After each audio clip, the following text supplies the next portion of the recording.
যাক বাবা, জাদুর বতক, তুমি সঠিক সময়ে এসে অনেকটাই উপকার করলে। আমি তো ভুল করে এই জাদুর পুকুরে পানি খেয়ে ফেলতাম, আমার অনেকটাই পিপাসা পেয়েছে। যাক, তুমি আসলে একটি ভালো বতক। ঠিক আছে জাদুর বতক, আমি তাহলে আসি তাহলে। অনেকটাই হাঁপিয়ে গিয়েছি, যাই পানির সন্ধান এই মাত্র পেলাম। যাক, মনে অনেকটাই প্রশান্তি মিলল।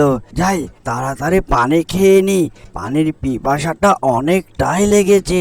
পুরো বন জঙ্গল ঘুরে ঘুরে এই মাত্র পুকুর পেলাম, আর কি সুন্দর পুকুরের পানি টলটলে আর ঝলঝলে। যাই দেরি না করে তাড়াতাড়ি পানি খেয়ে ফেলি, তারপর না হয় কথা কবনি। আরে পুকুরের ধারে এটা আবার কে? যখন আগে তো কাউকে দেখিনি, কি ব্যাপার হঠাৎ করে এই প্রাণী চলে আসলো? দেখে তো মনে হয় বড় হাঁস, মনে হয় জাদুর পুকুর এটা, আর জাদুর পুকুরে অনেক কিছুই পাওয়া যায়।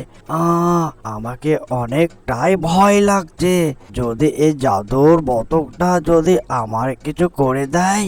এই যে জাদুর বতক, তুমি কোথায় থেকে আসলে? তখন তো আমি শুধু একাই ছিলাম, এর আগে তো তোমাকে দেখিনি, হঠাৎ করে তুমি কোথায় থেকে চলে আসলে? হ্যাঁ, তুমি কি জাদুর বতক নাকি? বললাম না তো। আরে কত বড় পিঁপড়ে!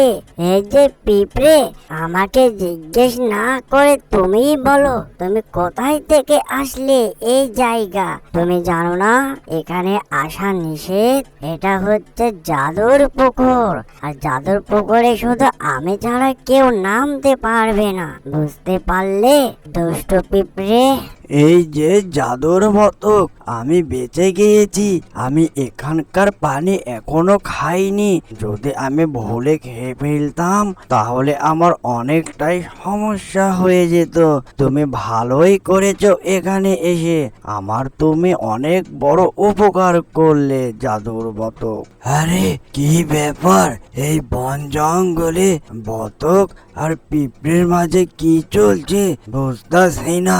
হ্যাঁ, আবার সামনে একটি পুকুর, দুজনায় পুকুর ঘাটে দাঁড়িয়ে রয়েছে, আর কি যেন ফিস ফিস করে কথা বলে। এই যে বড় বতক, তুমি পিঁপড়ের সঙ্গে কি কথা বলছো? আমাকে কি বলা লাগবে? এই যে জাদুর বতক, আমার পিপাসায় গলাটা শুকিয়ে গেল, আমি এই পুকুরের পানি খেতে পারি? খেলে কি কোনো সমস্যা হবে নাকি বড় বতক? এই যে মুরব্বি চাচা, তুমি শোনো, এখানকার পানি খেতে নেই। এখানকার পানি হচ্ছে অনেকটাই ভয়ঙ্কর, আর এটা হচ্ছে জাদুর পুকুর। এই বন জঙ্গলে মাত্র শুধু একটি মাত্রই পুকুর।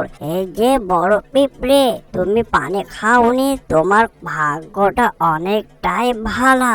তুমি যদি ভুল করে খেয়ে ফেলতে, তুমি আর তোমার বাসা ফিরে যেতে পারতে না। মুরব্বি চাচা, তুমি বেঁচে গিয়েছো, সঠিক সময়ে আমি এসেছি বলে তুমি বেঁচে গেলে। যাও, আজ থেকে তোমরা এই পুকুরের আশেপাশে আসবে না, তা না হলে তোমাদের অনেকটাই সমস্যা হতে পারে। যাক বাবা, জাদুর বতক, তুমি সঠিক সময়ে এসে অনেকটাই উপকার করলে। আমি তো ভুল করে এই জাদুর পুকুরে পানি খেয়ে ফেলতাম, আমার অনেকটাই পিপাসা পেয়েছে। যাক, তুমি আসলে একটি ভালো বতক। ঠিক আছে জাদুর বতক, আমি তাহলে আসি তাহলে। অ্যানিমেশন কার্টুনটি যদি ভালো লেগে থাকে, লাইক কমেন্ট শেয়ার আর সাবস্ক্রাইব করতে ভুলবেন না। এরকম নিত্য নতুন ভিডিও পাওয়ার জন্য আমাদের চ্যানেলের সাথেই থাকবেন। এতক্ষণ সাথে থাকার জন্য সবাইকে ধন্যবাদ।